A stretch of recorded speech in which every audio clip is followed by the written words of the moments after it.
Graça e paz, família, Vibne, amém, glória a Deus. Como é que você está? Está bem? Amém. Vamos de Bíblia Sagrada então, nosso estudo de hoje, Neemias 5 e 6, vamos orar mais uma vez?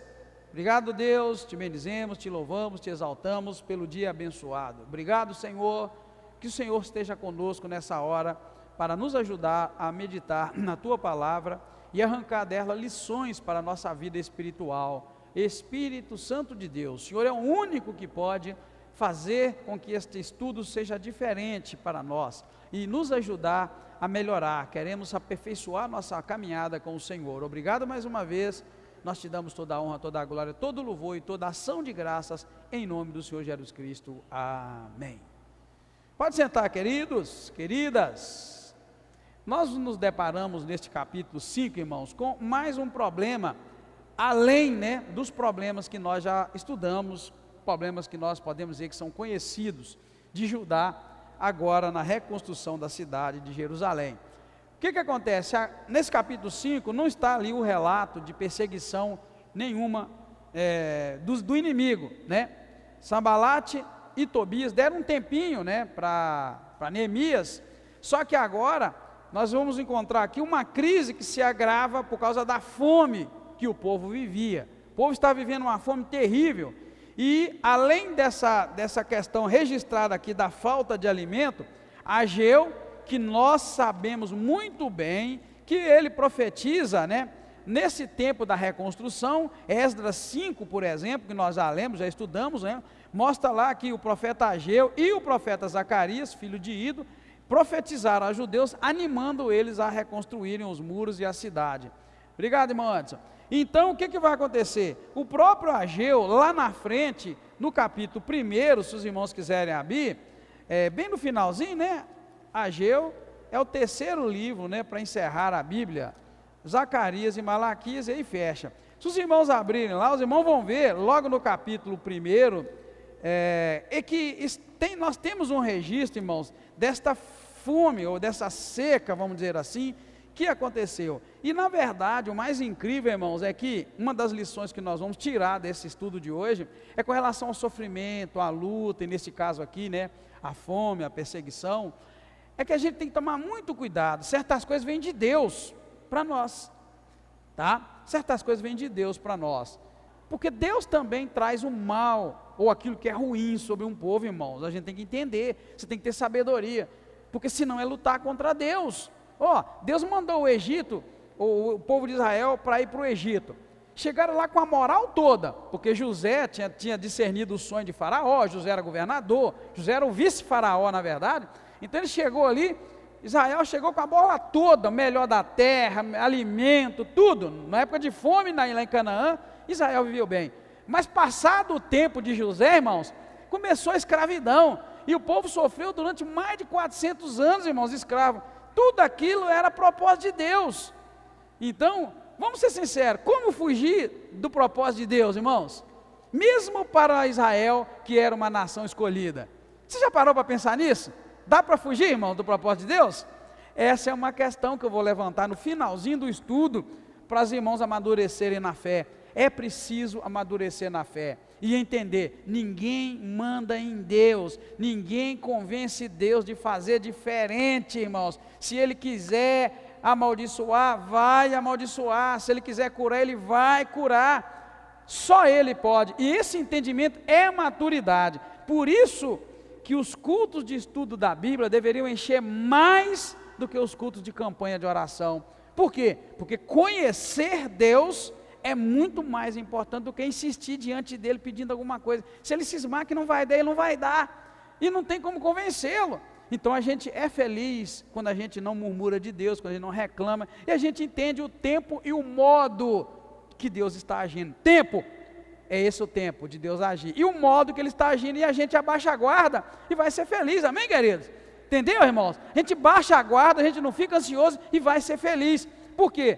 Porque entende, este é o tempo de Deus agir assim, e este é o modo de Deus agir, e acabou. Eu me submeto, Deus, eu te honro, te agradeço, te glorifico, só me sustenta. Você sabe, irmão, que mesmo na época de fome, Deus mandou o urubu levar comida para o profeta, lá longe onde ele estava.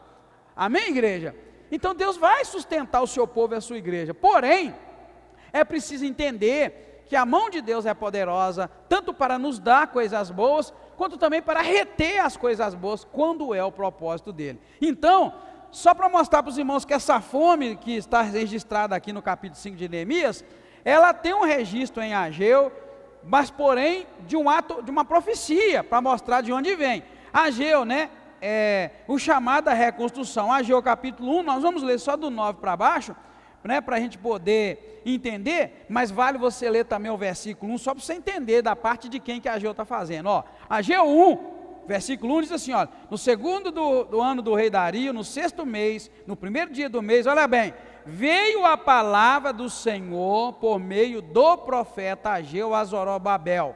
O que isso quer dizer, irmãos? Que isso que nós vamos ler no versículo 9 e 12, é uma palavra de Deus que veio para Ageu falar para a nação de Judá, tá? Então o que ele diz? Versículo 9, esperaste-o muito, e eis que veio o pouco. Esse pouco, quando o trouxeste para casa, eu o dissipei com um sopro. Por quê? Diz o Senhor dos Exércitos, por causa da minha casa que está deserta, enquanto cada um de vós se ocupa com a sua própria casa. Por isso, olha bem, retém os céus o orvalho, e a terra retém os seus frutos. Olha bem, fiz vir a seca sobre a terra e sobre os montes, sobre o trigo e sobre o vinho novo, sobre o azeite e sobre o que a terra produz, como também sobre os homens, sobre os animais e sobre todo o trabalho das vossas mãos. Amém, querido? Quando a gente lê a Bíblia assim, estuda assim, a gente fica até mais calmo, né, irmãos? Está entendendo, irmão, por que está registrado que o povo estava passando fome em Judá? O povo estava voltando do exílio, além da luta de encontrar Jerusalém destruído, o muro destruído, tudo destruído, e eles animados em construir. Num dado momento, Deus fecha o céu, não deixa cair chuva, não deixa a terra. Olha bem, irmãos, que coisa terrível que você leu em Ageu. Depois você pode ler em casa com mais tranquilidade. Deus cessou a chuva, o orvalho para não cair, e também proibiu que a terra produzisse.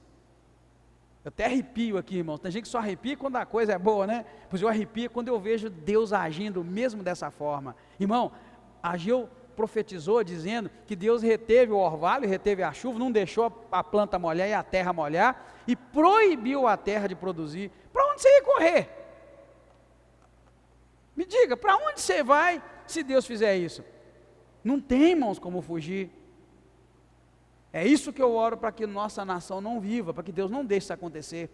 Um tempo bom igual já está vivendo, irmãos, não é? Muita gente tem um carrinho em casa, tem uma moto, muita gente tem seu apartamentozinho, muita gente vai lá no supermercado, faz sua comprinha, a maioria vive uma vida maravilhosa, mas eu oro, Deus não retenha o orvalho, Deus não proíba a terra de produzir, porque se Deus reter o orvalho e Ele proibir a terra de produzir, passaremos fome, e temos que glorificar a Deus, e entender, se é Deus que está fazendo, vamos nos curvar, e vamos morrer de fome, mas vamos morrer alegre, amém, queridos?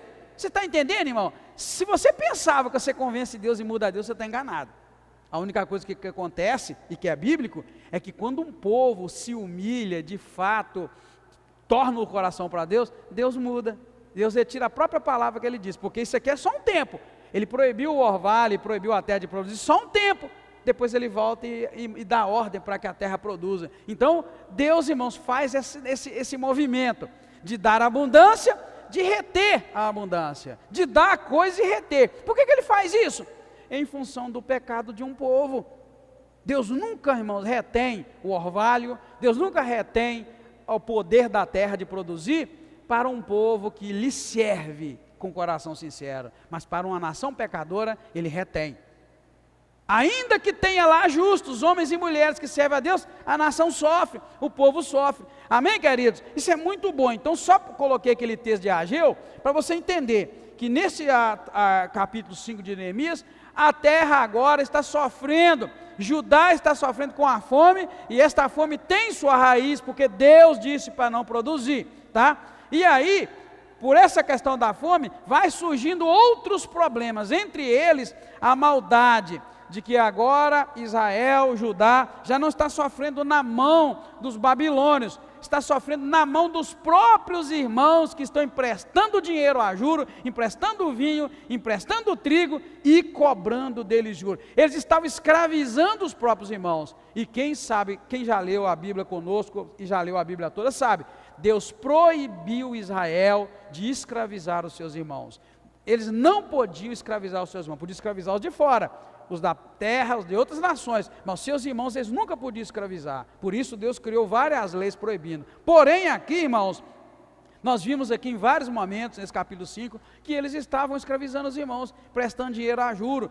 Chega num ponto de dizer, irmãos, que até mesmo Neemias estava emprestando dinheiro para eles, e trigo, e vinho e outras coisas. Neemias acorda, né? Fala, peraí, até eu estava fazendo. Onde está isso? Eu coloquei para você ali, versículo 10. Ele fala assim, também eu, meus irmãos, também eu, meus irmãos e meus homens, lhes temos emprestado dinheiro e trigo. E ele fala, vamos deixar então de cobrar deles juros. Ou seja, até Neemias. Por que eu disse que com essa situação agora, outros problemas surgem? Até Neemias, irmãos, estava neste momento emprestando trigo e emprestando dinheiro e cobrando algum juro. Aí ele acordou, falou, opa, vamos parar. Por que ele diz vamos parar? Porque ele fala no plural, deixemos de cobrar juros. Então, queridos, é uma situação complicada. Por quê? Porque no momento de crise, a gente é tentado a tirar proveito do irmão e da irmã que está com necessidade. Infelizmente, é um mundo capitalista, aqui já existia, está vendo? Opa, já que está todo mundo passando fome, quem tem um pouco, empresta para o outro que não tem e cobra juros. E chega a dizer que até as filhas deles, irmãos, já estavam sendo escravas. Então eu queria que os irmãos pensassem assim, nos outros problemas que surgem por causa da fome, da seca, que criou pobreza dentro da nação de Israel, no caso aqui Jerusalém. Surge a pobreza, surge gente explorando os pobres. Você já notou isso, irmãos? Que o pobre é o que é mais explorado nessa terra? Hein? O pobre é o que é mais explorado nessa terra. E como é a vida inteira.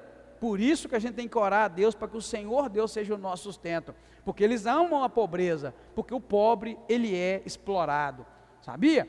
O pobre, ele não tem uma chance, por exemplo, estou falando pobre, irmãos, de fato, né? Nós que não temos dinheiro para fazer o que quiser. Para e pensa, a pessoa quando ela tem dinheiro e bastante, e que sobra, que dá para negociar, o que ela faz? Ela negocia. Mas quando ela não tem dinheiro para negociar, ela não negocia. Chega lá na farmácia, e é o preço que o camarada disser.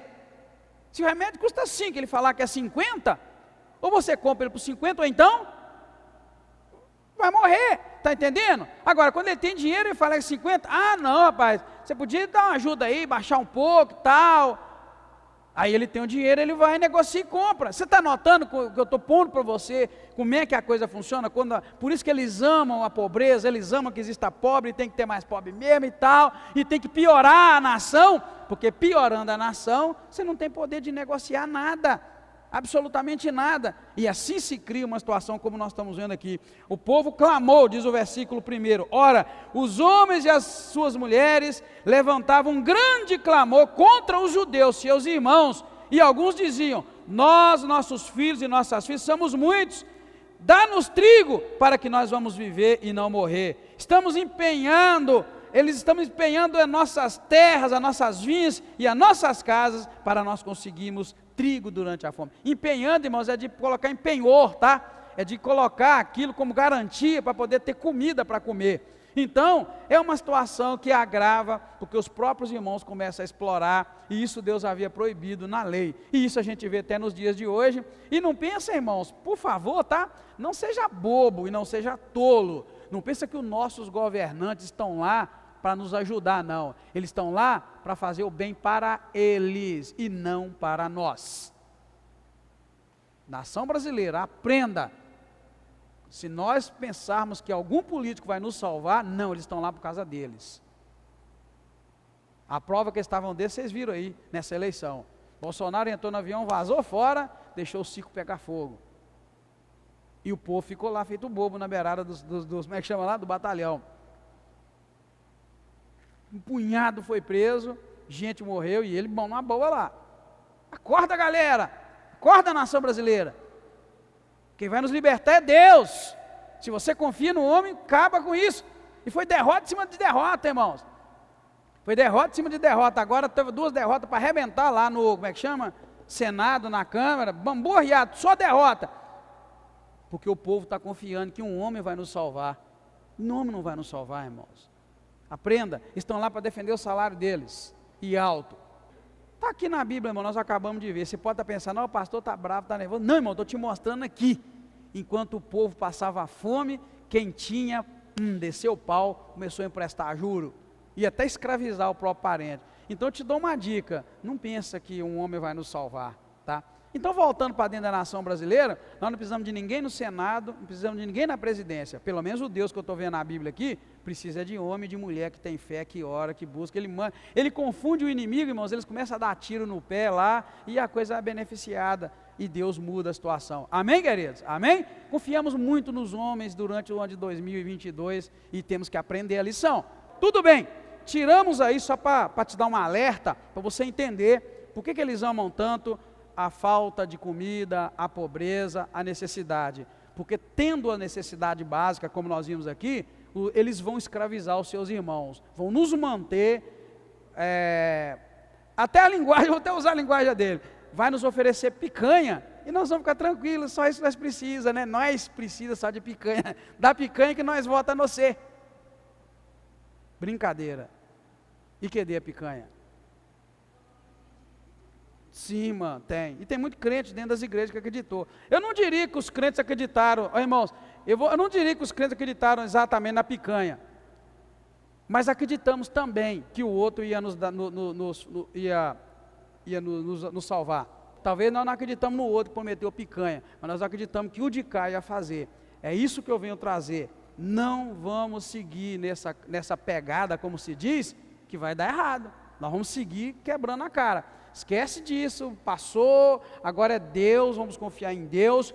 E crendo, eles vão querer, todos que entrarem lá, vão querer manter sempre o nível de pobreza o mais baixo possível. Porque um povo que não consegue ter do fruto da terra o seu alimento, é um povo manipulado facilmente e um povo escravizado. Está vendo? É isso que nós estamos vendo aqui nesse capítulo 5. E o mais incrível, eu deixei ali registrado, que no versículo 10 mostra, que até Neemias estava fazendo a mesma coisa, parece que sem notar. Porque quando veio o clamor que ele notou, ele chamou a atenção e falou, deixamos de cobrar juro, e vamos restituir então a eles as suas terras, suas vinhas, seus olivais. Neemias não estava emprestando terra, irmãos, mas ele diz sobre emprestar dinheiro e trigo. Mas as terras eles estavam ali, de certa forma, explorando, né? Então, seguindo, irmãos, no capítulo 6, o que nós vamos encontrar? Que agora, não é o relato do capítulo 6, não é aquele da fome que foi resolvido, porque eles resolveram devolver as terras. Agora, volta Sambalate, Tobias e o Gesem, que era um árabe, volta a tentar eles para poder impedir a construção. E a gente vê que na medida que a obra ia chegando ao finalzinho, né, ela ia sendo concluída, o que acontece? As ameaças vão ficando piores, as ameaças tornam piores. Olha bem, chegando ao final da construção, da reconstrução, as ameaças ficam piores. E eu nomeei aqui, irmãos, 4 ameaças que estão registradas nesse capítulo. Primeiro é a ameaça de morte.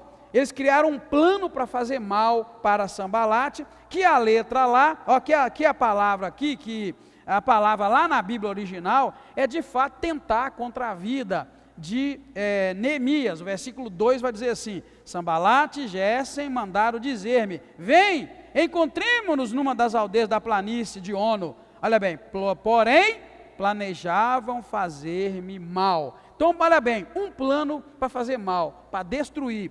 Tudo isso visando, irmãos, impedir que Jerusalém fosse reconstruída. Depois nós vamos ver que eles tramam fazer uma denúncia ao rei, denunciar ele que reconstruía e o povo ao rei. E ele disse assim, verso 7, e que nomeaste profeta para te proclamar rei em Judá e em Jerusalém. Rei em Judá, ora, essas coisas chegarão aos ouvidos do rei, portanto, vem e consultemos-nos juntamente. Ele diz aqui que eles estavam cercando, levantando o muro de Jerusalém, porque queriam, na verdade, rebelar contra o rei, e que o próprio Neemias estava querendo ser rei de Judá.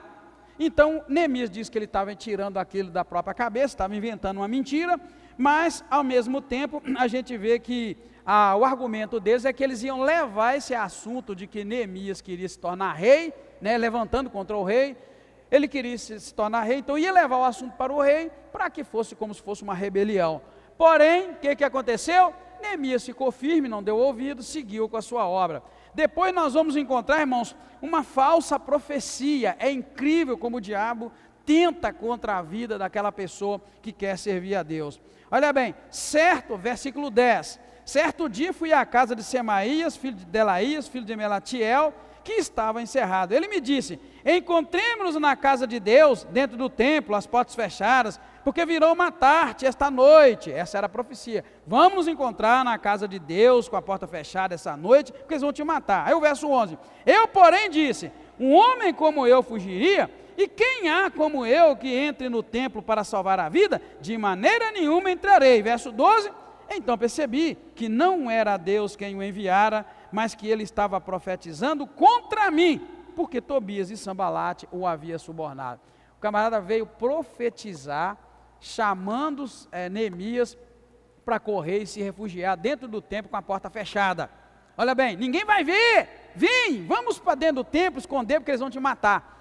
Bem, os estudiosos e os judeus imaginam que o fato de Neemias dizer que ele não poderia entrar dentro do templo, né, que aquilo seria algo terrível diante das pessoas que ele diz aqui, eles iam difamar ele e desacreditar. Ao mesmo tempo ele tem um temor de Deus muito grande e ele não aceita entrar. Alguns entendem que ele era eunuco, além de ser um oficial do rei, trabalhar, ele também era eunuco, e Deuteronômio 23 fala que o eunuco nunca poderia entrar na congregação de Deus, porque ele demonstra que um medo horrível de entrar, e ele falou, não vou fazer isso, eu não vou entrar, porque uma pessoa como eu entraria lá para salvar a própria vida.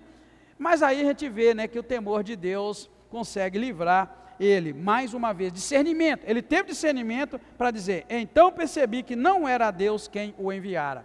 E eu sempre tenho falado, irmãos, com a igreja sobre discernimento. Você consegue entender quando é Deus que enviou alguém ou quando não é? É muito complicado esse negócio, né? Você consegue discernir quando é Deus que enviou ou quando é Deus que não enviou? Aqui, se ele tivesse entrado, algo de terrível aconteceria com ele, mas ele teve discernimento e não foi. E aí, quando a gente vai? Lembra aquele profeta que foi lá, profetizou contra o altar e tal, aí quando ele estava indo embora, um outro profeta apareceu, falou com ele, e aquele profeta arrumou uma confusão, e o outro profeta morreu, porque ouviu o outro profeta que não deu ouvido a Deus?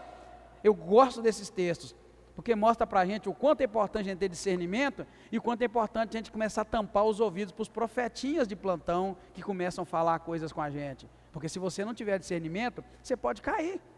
E como pode, né? E aquele lá foi um espírito de mentira ainda, né? Lembra, na boca do profeta?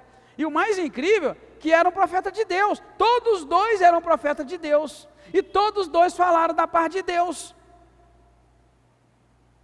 até mesmo o outro que foi lá provocar o outro. Você teria discernimento para vir um profeta, para Deus te usar para falar, e depois vir um profeta para te derrubar, mas aquele profeta veio de Deus também, para te provar? Eu creio que não, irmão. Do jeito que eu tenho visto nas igrejas, qualquer pessoa que abra a boca, está todo mundo acreditando que é Deus. Mas cai legal. Eu falo sempre aqui na igreja, que a linha que separa a voz de Deus da voz do diabo, é uma linha tão tênue, que se você não tiver discernimento, você cai. E como cai? E é necessário ter. Aqui Neemias percebeu logo, porque o convite era para entrar no templo e se refugiar. Como ele sabia pela lei que ele não podia entrar, ele fala, logo eu vi que não era Deus que o enviara, mas que ele tinha profetizado contra mim, porque Tobias e Sambalate havia subornado ele, dado dinheiro, vai lá e profetiza. É igual Balaão. Balaão estava indo também, aceitou suborno, estava indo para ser profeta, para amaldiçoar quem Deus havia dito que não era para amaldiçoar. Se ele tivesse discernimento, ele não teria ido. Então, irmãos, e por fim, eu anoto aqui uma outra ameaça, que essa foi terrível, que foi uma intimidação. porém uma intimidação muito sutil, está registrado no verso 17 até o 19. Olha, também naqueles dias, alguns nobres de Judá escreveram muitas cartas que iam a Tobias. Lembra quem é Tobias, irmãos? Tobias lá em cima estava junto com Sanbalate o tempo todo, querendo impedir a construção do templo. Então, olha bem, naqueles dias, alguns nobres de Judá escreviam cartas que iam, para Tobias, e as cartas de Tobias voltavam para esses nobres, pois muitos deles em Judá estavam ligados a Tobias por juramento, porque ele era genro de Secanias, e aí vai falando todos os familiares, E também, verso 19, as boas ações dele contavam perante mim, e as minhas palavras levavam a ele. E Tobias escrevia as cartas para me intimidar. Então aí, houve uma intimidação disfarçada, usando os nobres de Judá, para poder crescer o número daqueles contra Neemias e contra a reconstrução. E dessa forma, irmãos, então, a gente vê como a coisa funcionava para a reconstrução do templo. Mas, contudo, irmãos, ao verem eles que era Deus que estava ajudando naquela obra, o temor de Deus acabou caindo sobre eles. Ao verso 16 fala isso, olha, quando todos os inimigos ouviram isso, todos os gentios que haviam em redor de nós temeram e ficaram com o orgulho ferido, porque reconheceram que tínhamos feito esta obra com a ajuda do nosso Deus. Veja bem como se levantam pessoas, e a gente tem que ter um foco para fazer aquilo que Deus propôs no nosso coração. Para encerrar, eu vou colocar ali a seguinte aplicação, que aí cada irmão pode fazer para a sua vida. Nós enfrentamos oposições quando seguimos o chamado de Deus para a nossa vida. Ao buscar caminhos mais fáceis, podemos perder algumas coisas difíceis que Deus pode estar nos chamando para fazer. Dá uma outra lidinha lá, ver se você entende. Você entendeu? Ou se ficou complicado. Se vai ficar difícil, eu melhoro. Está entendendo? Deu para entender? Nós enfrentamos oposições quando nós temos um chamado de Deus. Mas, hoje em dia, a gente tem uma mania de não querer enfrentar a dificuldade. Toda vez que vem uma dificuldade, a gente pensa que não é de Deus e começa a orar. Sim. Não respeita o processo. Deus pode virar para você, para mim, e falar, eu vou te dar isso, mas eu quero que você passe por isso, e não vai ser fácil. Olha bem, está vendo? Eu estou simulando aqui. Deus pode dizer para você, eu quero te dar isso, mas para você ter isso, eu quero que você passe por esse caminho. Não vai ser fácil, mas eu preciso que você passe por esse caminho, e o caminho será difícil. Deus pode dizer assim. E a gente, irmãos, aprendeu nos dias de hoje que dificuldade não é de Deus. É o que eu falei lá no início para vocês. Quando vem a luta, a gente começa a chorar, a gente começa a reclamar, começa a murmurar, a gente começa a largar, e começa, e perde o foco. E pode ser, eu coloquei lá, pode ser que Deus colocou algumas coisas difíceis para você fazer, e se você furar delas, estará sendo desobediente. Eu tenho alguns exemplos na Bíblia, mas para a gente não ficar aqui muito tempo, eu vou citar para você, por exemplo, o próprio percurso que Israel fez. Deus chamou Abraão, ali nasce a nação de Israel, Abraão. A bênção de Abraão passou para Isaac, que foi um camarada mais tranquilo, viveu na sua terrinha, abençoado, que depois passa para Jacó. Com Jacó, a coisa já foi diferente, irmãos. Jacó estava tranquilo na terra da promessa de Canaã, e de repente Deus envia uma seca para Canaã. Olha bem, a fome, a falta, a necessidade. Nessa seca, Jacó se viu em aperto, mandou os filhos dele lá no Egito buscar comida. Você que já leu a Bíblia, me explica. Quando os meninos foram buscar comida uma vez, foram duas, por acaso eles atravessaram algum mar? Não, quer dizer que tinha um caminho por terra, não tinha? Guarda isso, que você vai entender isso, esse processo que eu estou dizendo. Então eles vão por terra, traz comida, depois vai por terra, traz comida, e por fim leva o véi. E você sabe que eles foram recebidos lá como heróis, porque era o pai de José, o que salvou o Egito. tem a melhor terra, produz gado e vive uma vida de luxo, até que José morre e entra um faraó que não conhecia José, e aí começa a maltratar e escravizar Israel. A Bíblia diz que eles sofreram durante 400 anos, mais de 400. E para voltar, Deus os conduziu por um caminho difícil e impossível, irmãos, que era o caminho do mar. E se existia um caminho por terra, será que eu e você iríamos pelo caminho do mar? Não existia ali um barco, não existia uma balsa, não existia nada registrado. Está vendo, irmãos? Se você é do tipo que aprendeu que caminho difícil ou que caminho impossível é maldição e vamos orar, vamos jejuar, vamos para o monte, vamos fazer campanha para sair dele, pode ser que você nunca vai alcançar a terra de Canaã, a prosperidade e a bênção. Porque Deus pode, olha lá, Deus pode ter colocado para você caminhos difíceis, e se você sair dele já era. Você tem que entender isso, e entender que talvez Deus dá um caminho fácil para ele, mas para mim Deus deu um caminho difícil, e é o meu caminho, o caminho dele é o caminho dele, o caminho meu é o meu. Eles foram para Israel, eles foram de Canaã para o Egito por um caminho tranquilo, tanto que eles iam, voltavam, você já viu, irmãos, que eles iam, voltavam, e não tem nenhum registro que eles atravessaram o mar?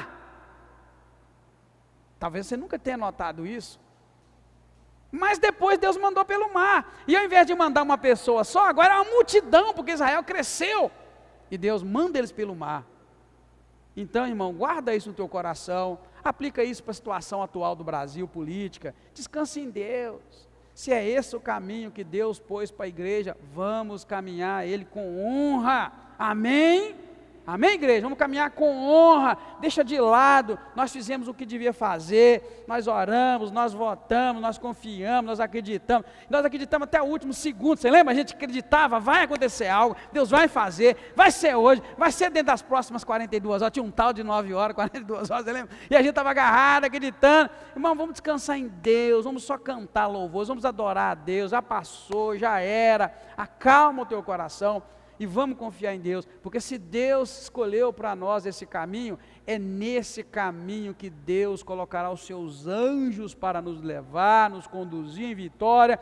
Deus vai fazer a nuvem estar sobre nós, para o sol não nos queimar. Deus vai mandar um maná para a gente comer, né, irmãos? Deus vai fazer sair água da rocha para a gente beber a melhor água mineral. Hoje é uma água cara, a água da rocha, irmão, água mineral. O povo de Israel bebeu água mineral. Deus vai mandar codorniz para vocês comer churrasco quando vocês quiserem. Vocês que gostam de carne, né?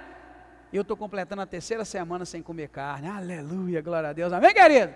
Amém? Se você quiser fazer um propósito comigo, vamos ficar agarrados. Eu falei em ficar 4 semanas, estou chegando lá, se Deus quiser. É bom, chega num ponto que você não preocupa mais com a carne, você vê a carne e deixa ela de lado, tá? Então veja bem, Deus vai mandar codornizes para a gente comer carne, quando tiver um mar pela frente, Ele abre, a gente passa, e por aí vai. Mas a gente precisa entender, irmãos, Ele pode ter colocado diante de você um caminho difícil, e você precisa passar por ele, não tem oração. Eu não gosto de orar para Deus me livrar do caminho, irmãos. Eu gosto de pedir Deus para estar comigo. Eu gosto de pedir Deus para estar comigo. Quando tem uma situação de dificuldade, seja ela afronta que for, eu gosto de pedir Deus, esteja comigo. É por isso que Deus me deu aquela frase que eu postei lá na internet, sei lá quando lá, mas eu tenho ela guardadinha lá. Não é necessário que Deus nos tire da fornalha de fogo, contanto que Ele se comprometa a estar conosco na fornalha de fogo. Olha que frase abençoada. Deixa jogar a gente na fornalha, né? Mas se Deus falar, pode ir, eu vou com você, então manda eles acenderem a fornalha 7 vezes mais, vão passar raiva, não vai queimar nossa roupa, nossa pele, nosso cabelo, e nós vamos sair de lá e ser abençoados. Então assim, é esse conceito que eu tiro da palavra de Deus. Não fica pedindo Deus para te livrar de certas situações, peça a Deus para estar com você. E se Deus falar assim, meu filho, eis que eu te digo, você está aí sozinho, não estou contigo, aí você pede a Deus, misericórdia, Senhor, me tira daqui, perdoa meus pecados, fiz besteira, agora eu estou numa encrenca, me perdoa e me tira. É melhor, irmão, mas se Deus estiver com você, vai embora, vai com calma, vai tranquilo, vai em paz. Eu só me preocupo em saber se Deus está comigo. Eu pergunto isso sempre para Deus, para eu mudar daqui para lá, de lá para cá, para eu estar aqui, para eu não estar, para eu fazer minha viagenzinha que eu faço de vez em quando, eu sempre procuro saber, Senhor, Tu vais comigo? Se o Senhor for, eu vou. Agora, se o Senhor não for, eu não vou não, vai ficar ruim. E vou tranquilo, irmão, muito tranquilo. Mas começa a perguntar, Deus, o Senhor está comigo? Se o Senhor está comigo, então vamos embora, vai dar certo. Mas pode ser que ele escolhe um caminho difícil e você é do tipo que aprendeu a orar, a jejuar, fazer campanha. Ah, Deus, tira isso, acaba com aquilo. Não, irmão. Não, irmão. Faz isso não. Começa a aprender de Deus, que às vezes Ele coloca esses caminhos para nós. Para a gente não continuar e render e até lá na frente, mas só para te fortalecer. Lembra de Marta e Maria, o irmão dela, que estava doente? E elas mandaram chamar o mestre. O Jesus era amigão deles, irmãos. Jesus é uma das pessoas que registra que Jesus era amigo mesmo. Eu imagino Jesus, sabe aquele amigão que vai na casa da gente, e come com a gente, bebe, e entra e é amigão mesmo, tira um cochilo, dorme. Imagine Jesus assim, pelo que a Bíblia registra. Pediram, vem Jesus, que o teu amigo está doente. Aí quando Jesus demora pelo caminho, quando Jesus chega, o rapaz estava morto. Está vendo? Se Jesus tivesse chegado com ele doente, o que tinha acontecido? Tinha curado ele. Mas como Jesus não chegou com ele doente, chegou com ele morto, já tinha 4 dias que estava morto, o milagre foi muito maior, irmãos. Foi ele gritar, Lázaro, vem para fora, e o morto escutou. Tem gente que nunca se deu conta que Lázaro estava morto há 4 dias. É 4 mesmo, para não me deixar mentir? É 4, né? Porque eu erro 2, eu sou danado para errar 3, 4. Presta atenção, irmãos, talvez você nunca se deu conta, o camarada estava morto 4 dias, estava podre, estava fedendo. E Jesus grita para um podre fedendo, vem para fora, ele escutou e saiu. A dimensão do milagre foi muito maior, porque Jesus não livrou Marta e Maria de uma situação difícil, que era a morte do irmão. Tanto, irmãos, que elas deram em Jesus, tá? Quando Jesus chegou, Senhor, está vendo? Se você estivesse aqui, não teria morrido. Tarde demais, Jesus, agora já era.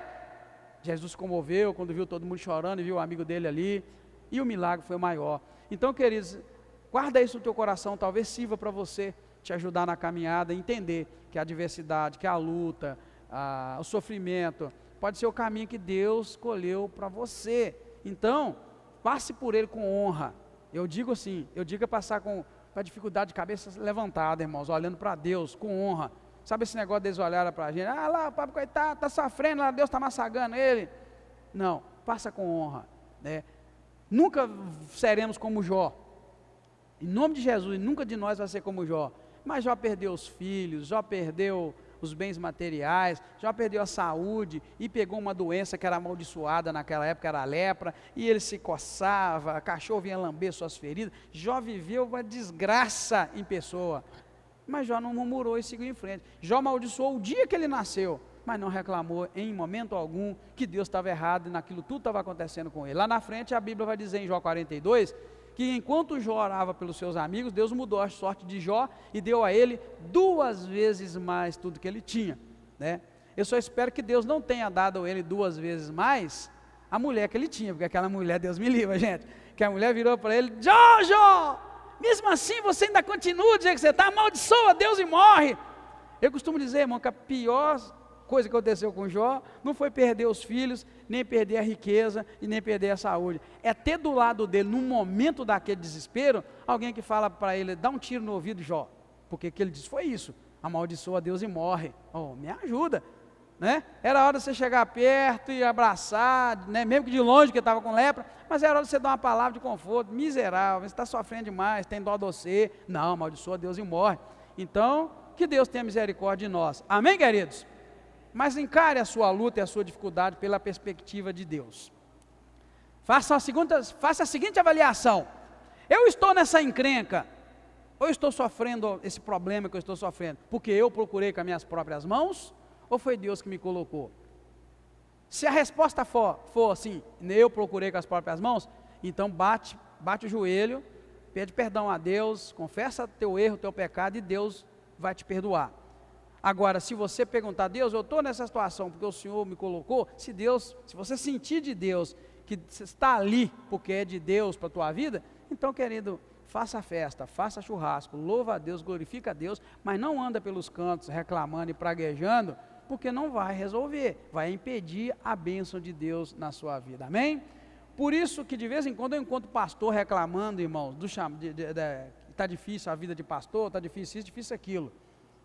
Me dá uma tristeza quando eu escuto isso, porque o camarada pensou que ele ia encontrar o que quando ele virasse pastor? Quando ele virasse pastor? Entendi, né? É igual, né? O povo reclama, fica reclamando, peraí, vamos parar de reclamar, porque nós estamos nessa situação. Deus me chamou, então é do ofício. Você é mecânico, você pode ficar reclamando da graxa não? Pode nada, irmão? Mas não pode. É igual um médico que é cirurgião, reclamar de sangue, não suporte cheio de sangue, me ajuda. Mas o que você está fazendo lá? E por aí vai, né, nas profissões, né, o pedreiro que não gosta de sujar a mão. Mas peraí, você é pedreiro para quê? O Gemiro, que é cabeleireiro, né, chegar um dia lá, ele olha, não suporto mais o barulho da tesoura no cabelo, está me ringindo os dentes. Peraí, você pensou que você ia cortar cabelo? Que jeito, não é assim? Você está entendendo, irmãos? Então é isso que a gente precisa buscar. Deus, eu estou nessa encrenca, é porque eu procurei? Não. Se você não procurou, então Deus, vem comigo e nós vamos embora. Agora, se você procurou aquilo, sim, é necessário um trabalho de perdão, de buscar a Deus, para que Deus perdoe, para que Deus quebre a maldição, e você vai seguir em frente, vai ser muito abençoado. Assim será, e assim é na vida do homem de Deus, da mulher de Deus. O próprio exemplo é o de Neemias. Como Neemias enfrentou e resolveu as situações, é exemplo para nós. Ao ponto de Neemias reconhecer aqui, neste capítulo 5, no versículo 10, que ele estava fazendo algo errado, que era emprestar dinheiro e emprestando trigo para os seus irmãos e cobrando juros. Ele falou, vamos parar de cobrar esse juros. Então, irmãos, ao ponto de reconhecer, estou fazendo errado, né? E eu posso mudar isso, amém? Vamos encerrar, queridos, então, vamos orar, agradecendo a Deus por esta linda e rica oportunidade. Depois vamos estudar 7 e 8, o 7 é muito nome, né? Nós vamos dar um pulo nesses nomes e vamos continuar seguindo o nosso estudo para a glória e honra do Senhor. Obrigado, Deus, te agradeço, te louvo. Muito obrigado, Senhor, pelo privilégio de estudar a Tua Palavra. Guarda nosso povo, nossa nação, livra-nos de todo mal e ajuda-nos, ó Deus, a ajudar uns aos outros, a sermos abençoados, a compartilhar e a dividir o pão que o Senhor tem nos dado, e nos ajuda a abençoar aqueles que estão sofrendo, Senhor. Peço a Ti, pelos nossos governadores e pela igreja do Senhor nesse tempo, que recebam o melhor de Ti, Senhor. Pai querido, peço a Ti também que nos ajude a entender que a obra do Senhor, ela é feita com oposições, mas também o Senhor presente sempre nos dará a vitória. Que todos vejam que estamos fazendo esta obra com a ajuda do nosso Deus, que todos vejam que o Senhor está conosco, e que as pessoas possam vir e glorificar e exaltar ao Teu nome, assim como Neemias nos ajuda a ter discernimento e vencer toda a adversidade. Obrigado mais uma vez, peço que o Senhor nos leve em paz, guardados pela Tua mão poderosa. Obrigado, Senhor, nós Te agradecemos, em nome do Senhor Jesus Cristo, amém. Obrigado, igreja, vai na graça do Senhor, estaremos juntos no final de semana, se Deus quiser.